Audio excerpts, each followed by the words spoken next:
I'm Kona Cat, and today I'm going to show you how to set up and play Windmill Valley. It's a 1-to-4 player Euro-style game where you play as tulip entrepreneurs in the Netherlands. It's super fun and delightful. The components are really cool with windmills and tulips. So let's get into this and I'll show you how to play. Here's everything we're going to need to assemble our windmill boards. We're going to need one big gear. We're going to need one small gear. We'll need our board here, and we'll need 2 of each type of our pins to pin our gears in. One of these is a little taller here, and one of these is a little shorter, so we'll need 2 each of those. Now to actually assemble it, we're going to start with our big gear here. We're going to line it up with this hole with the center of here. We're going to line that up. We're going to put our shorter one here through the hole here. We'll flip it over and take the longer one here and put this in here and make sure it snaps in there. Push it in really good so that you hear that snap. And then we're going to line this up so the red matches the red arrow here. We'll then get our smaller gear. We're going to fit this so it fits in between the gears here so that we'll be able to roll it. You just need to line this up here and line it up with the hole over here. And again, same thing we did on this side. We're going to take our shorter guy, put that one through here and make sure that is lined up. Flip it on over, take the taller guy, snap that in, push it in really good. Make sure we are all tucked in there and we are ready to go. Here is how everything will look once we get everything set up. First thing for our setup, we are going to shuffle up our wheel enhancements by their type. There are common ones, that's these here, these darker ones. We're going to shuffle these up and place 2 on the board here in their respective places. And then we're going to keep these other ones shuffled up face down. We're then going to shuffle up the uncommon ones here. That's these pieces here. It's a lighter tan. We are going to place one of these at their respective spot on the board here and place the others face down. Then we're going to take the unique ones, also stacked up and shuffled, and we're going to take one to place on that spot here on the board. And again, face down, stacked near the board here. Next, we are going to shuffle up the farm enhancement cards. That's these right here. Shuffle these up, and we are going to place 3 on the spot here on the board. Place 3 and keep them near the board as well. Next, we are going to take these 2 markers. We're going to place them on the lowest spaces of the floodgate and of the water level. So here we're going to place one on the 1, and here we're going to place one on the 0 here. Next, we're going to shuffle up the foreign trade cards. That's these cards here with the ship on the back. We're going to shuffle these up and have them stacked this way on their space on the board here. Next, we're going to determine our first player. The first player is chosen by the person who most recently bought flowers. And turn order will proceed clockwise. Each player will get 1 farm board. Each player will get 1 windmill board that is randomly selected because not every windmill board is the same. And make sure this red spoke here is pointed at the red arrow up at the top. Each player will get 1 player aid. Each player will also get 1 tool token here. And each player will get 9 windmill tokens in their chosen color and place them in the slots on their player board here. Next, each player will take one of their tokens in their color and place it on the scoring track starting on the 5 here. Each player will also take one of their tokens and place it on the first track of the calendar slot here. That's right here. Next, we'll take one of the smaller tokens and place it on the gilder track over here and starting it based on what player order you are. So if you're player 1, you will place it on the 4. If you're player 2, you'll place it on the 5. 3 will be 6 and 4 will be 7. And if you can see here, I'll bring this a little closer. It literally has 1, 2, 3, 4 with a little person icon. So since this is the first player, we will place it on the 4. There's a second small player token that we're going to keep nearby for the Queen's Wish. Next, we are going to take the starting farm enhancement cards. That's these here. These are different than our standard farm enhancement cards. This side has the green and this side has the Queen Wishes on the other side. We are going to display on the table the starting farm enhancement cards equal to the number of players plus 1. So if we were playing a 2-player game, we would choose 2 and then another one. If we were playing a 3-player game, we would add a 4th. And if we were playing a 4-player game, we would add a 5th. And then players will choose which starting farm enhancement card they would like to begin with in reverse turn order. So in a 2-player game, the second player would choose which one they want to start with, and the first player would choose after them. Now, whatever card you choose, you are going to take this card, slide it in this top spot up here, so it shows here. You'll see there are 4 slots here. You're going to start this in the furthest to the left that doesn't have any bonuses on it. Next, you'll take whatever cards were not chosen. You're going to shuffle these up, and you're going to stack them on the Queen's Wish spot right here with the Queen Wish side up. Next, we are going to place our tokens in the market area here.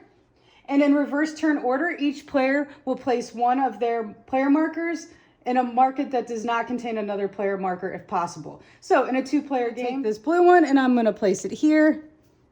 My other player would take their red one and place it here. In a 3-player game, you would place one here. And in a 4-player game, you would have to place a token where there is another player's token. Next, we're going to place our neutral markers here in the market. In a 2-player game, you're going to place one of these in each area of the market. One here, one here, one here. The actual space doesn't matter as long as they are in different market areas. In a 3-player game, you will end up placing 2 neutral tokens, and you will place them in the areas that do not have the starting player token. So my blue player is the first player, so we will place a neutral marker here and a neutral marker here.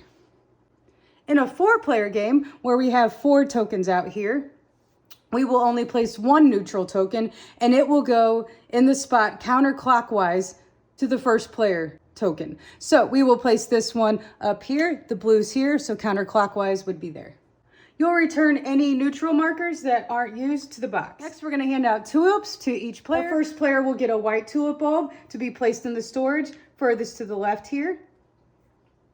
Our second player will get a yellow, the third player will get a red, and the 4th player will get a violet. Last but not least, if we are playing with less than 4 players, we're going to cover the part of the calendar with the limit tile, leaving the last column of the calendar uncovered. If we're playing with 4 players, this is going to stay like this. For a 3-player game, you will take the side that has 3 player on it, and on the board here where it says 3 players on it, you will cover this up, but leave this column open on this side. For a 2-player game, you'll take the 1 to 2 player side here, and this bottom row here that says 2-player, and you will cover this row, leaving this last column open. And now we're ready to play. The overall gameplay is pretty straightforward. You will be using your windmills here to determine what actions you can take out on the board or on your player board here. And as you can see, there are different icons here that match the board out here and that match your player board. So this part of the game is very easy, very fun. The only part that's a little more challenging is determining how many turns you can take with your wheels, and we will get into more detail with that. On your turn, each player will take 4 steps. The first step, we will open and close the floodgate. The second step, will adjust the water level accordingly. The third step, we will rotate the wheels on our windmill board. And our 4th step, we will take the actions available from our windmill. Let's start off with our first step here on our turn, which is open and close the floodgate. This is the floodgate space on the board here. Now on your turn, when you're adjusting the floodgate, you can make no change at all and keep the marker where it currently is, or you can move it up as many spaces as you like, but you will have to pay the cost. So if we were to move this to the second space here, we would have to pay 1 guilder and we would gain 1 victory point. So we would move this down 1.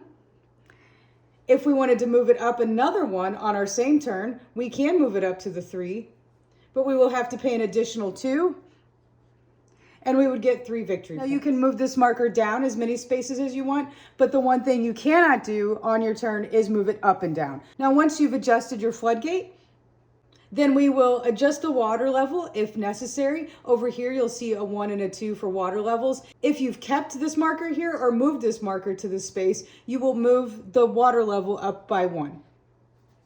Now the water level can never move beyond the furthest spot on the right here. You cannot finish this floodgate step if the water level is the furthest to the right, and it would force this to move beyond it. Now, if at the start of your turn, the water level is set at the maximum here, move this down 1 before you begin your turn. Next, we will move on to step 3, where we are going to rotate the wheels on our windmill based on our speed that we chose on our floodgate here. As you can see, there are red tips at the ends of these spokes. Those are the spots where we are going to be rotating. Right now, I have this set at 2, so we would move this 1 and 2. You will always move the left wheel in a clockwise motion. On your turn, you're also able to spend any tool tokens that you have to increase or decrease your rotation. You do have to rotate a minimum of 1, but you cannot exceed 4. And that's posted right here on your windmill board. Let's move on to our 4th step here and perform the actions on our windmill. Now, the way my windmill is set up right now, I can either choose this windmill action or I can choose the water level action, but I cannot choose both.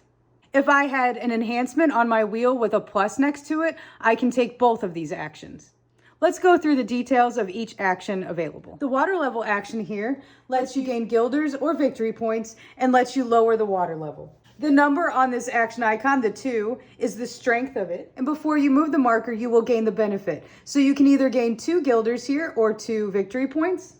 And then you will move this down 2 spaces based on the number that's here. Let's go ahead and look at the other action we have available here, which is build a windmill. This action lets you take one of the windmills from our farm board and place it on the main board to gain victory points and other rewards. We'll start with 5 groups of windmills here.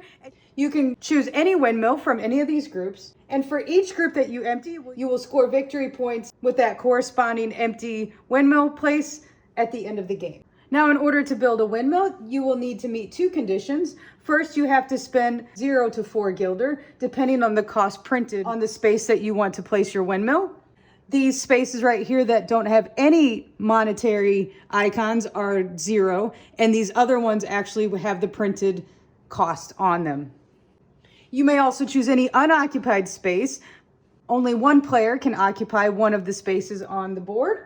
Second condition is the space must be connected to the market via an uninterrupted path of windmills. So if you are the first windmill to be played, you will have to choose one of these spots. And as you can see on the board, there is an open space between the trees leading to the marketplace, right? So these are the ones you would be able to start by placing. So we could build this windmill here.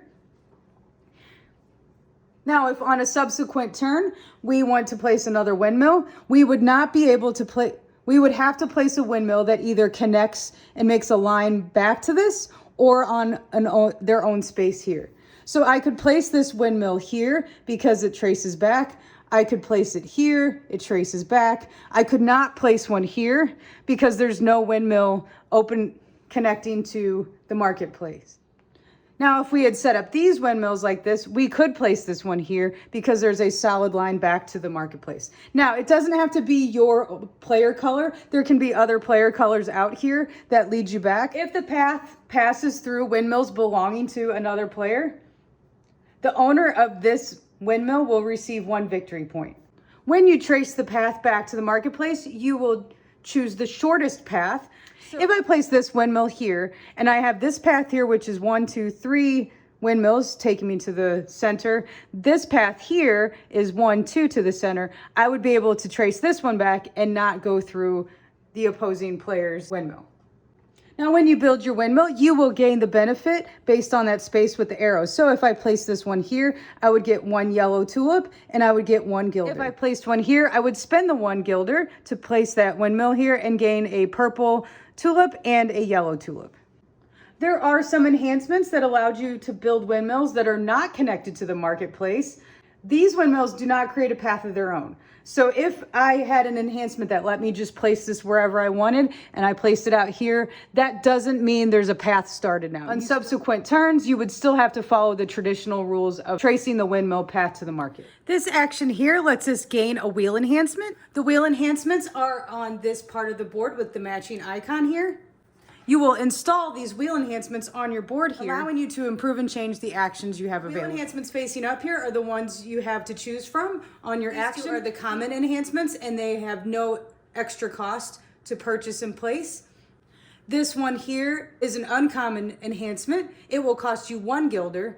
This one is a unique enhancement. It will cost you 2 guilders. Now, you can spend 1 guilder to refresh all the tiles. Now, once you choose your enhancement, you can place it immediately into your wheel, either side that you want, anywhere you want to place it. You'll pop it right in here, and then you'll refill the board with a new tile. Now, if we were to take this unique enhancement, it has a plus next to it. And when on a future turn, you have it available as an action, it's now an additional action and not either or. Now, with the wheel enhancements, you do have the option to replace anything you want. So if you wanted to take this wheel enhancement and change it out, get rid of this one, you would discard that one and put this in its place.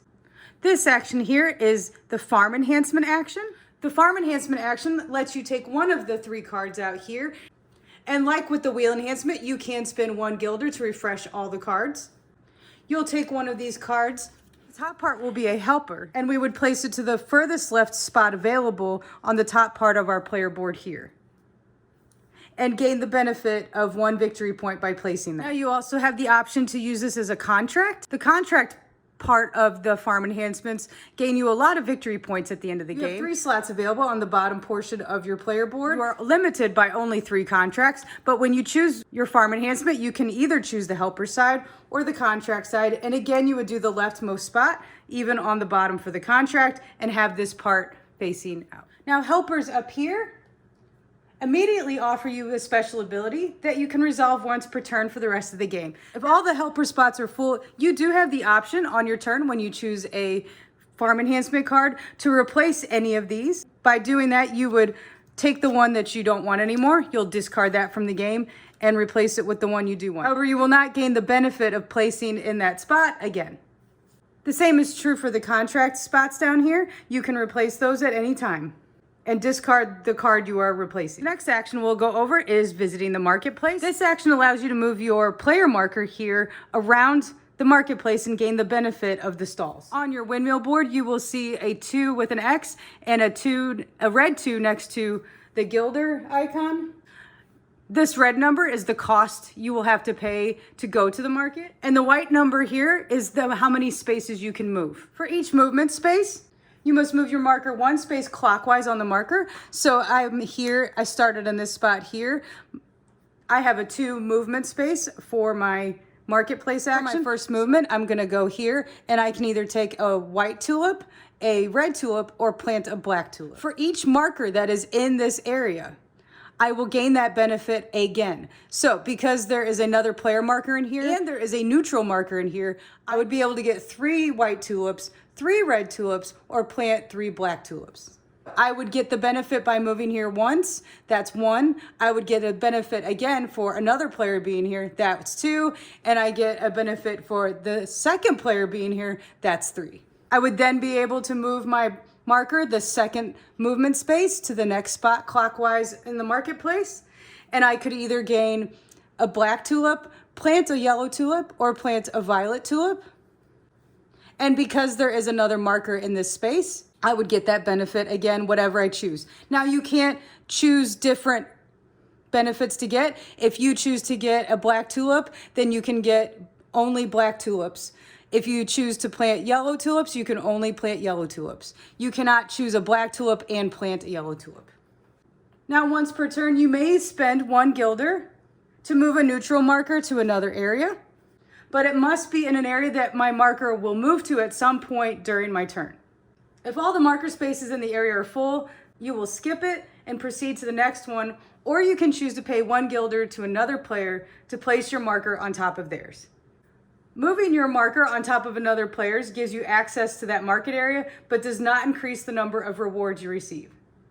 And that reminder is right here in the middle here. You can spend 1 guilder to move a neutral marker, or you spend 1 guilder to another player to place your marker on top of them.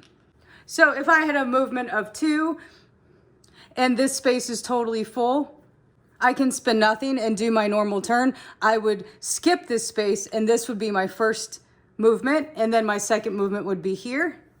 Or I can give red player 1 guilder and move and place my marker on top of them, take the benefits here, and then take my second movement here. Now this action here says we can plant in our player board here. And the number next to it says how many times we can plant. As you gain tulips, you will place them in the storage area that's right along here to the furthest left space.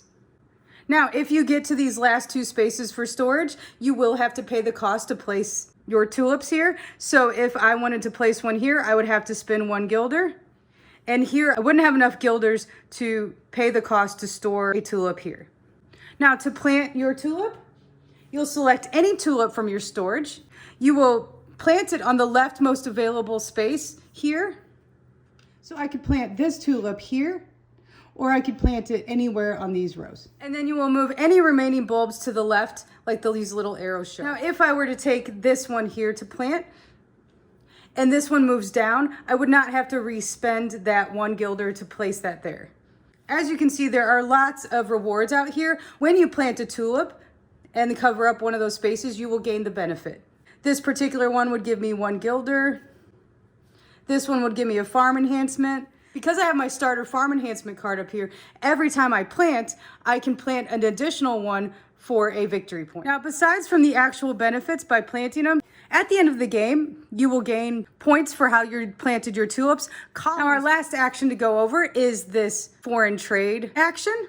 The foreign trade action is this space on the board. For the foreign trade action, you will take a tulip from your storage, and you can either place it on any available space on the foreign trade card that's face up and gain the corresponding reward. So I could place this one here and gain 2 tulips and 3 victory points. Or I can take all the bulbs that have been placed out here, put them in my storage, and discard any I don't want into the supply. If you choose to place a bulb in the last open space, you will place it, gain that reward, discard all of the bulbs into the supply,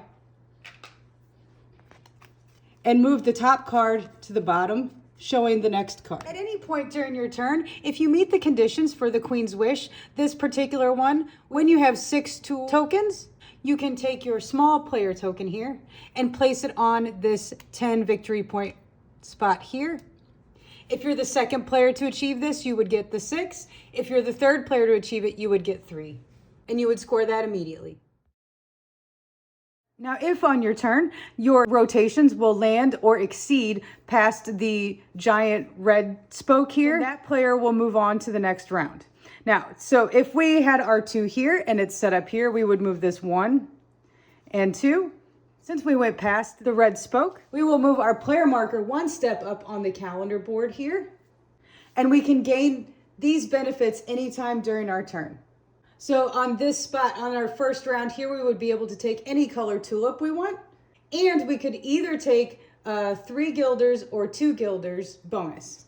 Whichever one we choose, we would put an X on the one we got, so further players don't have that option anymore. Now, the end of the game is triggered as soon as 1 player reaches the 4th spot on the calendar here, and you will finish the current round, so each player gets the same number of turns, and then each player will get 1 more turn. Victory points will be scored for your contracts on your farm board, the empty windmill groups that are here, and your complete rows and patches on your farm board. When you score your tulips out in the farm board here, you'll see over on the side for the rows, depending on the rows, the number of victory points you gain will depend on the rows you have, and if you have a singular color of tulips in your row or multiple colors in your row. If you have a singular color of tulips in your row, you will gain a higher victory points. If you have multiple colors, you will get lower victory points. Now, when you score the columns here, for each column fully filled in, you will gain victory points above that column. For each column that is filled in with unique colors, you will gain the victory points listed above the column. Now, if you have a column that is filled in, has at least 1 repeating color, you will actually end up losing points from the respective column up here. You will not score or lose points for an incomplete column or row. We're going to score our empty windmill groups here. So for this one, we would get 1 point for every white tulip that's been planted out here. We would get 1 point. For this one, we would get 1 point for every yellow. We would get 2 points. This one, we would get 3 points for every black tulip planted. We have 1, 2, 3, 4, 5, 6, 7, 8. That would give us 24 points. Scoring your contracts are exclusive to you. For this contract, we would get 14 points if we completed a row of black tulips. For this contract, we would get 3 points for every uncommon wheel enhancement in our windmill. This contract, we would get 4 victory points for every completed row of tulips. The instruction book has a great guide on what all of the contracts do, so we won't get into all the details for that. Now the player with the most victory points will win the game. If there's a tie, the player with the most tulip bulbs in their patches will win. If there's still a tie, the player with the most tulip bulbs in their storage will win. And if there's still a tie, the player with the most windmills on the main board will win. And if there's still a tie, just please share the victory. And that's everything I can show you on how to set up and play Windmill Valley. I will see you next time for the next game. Bye!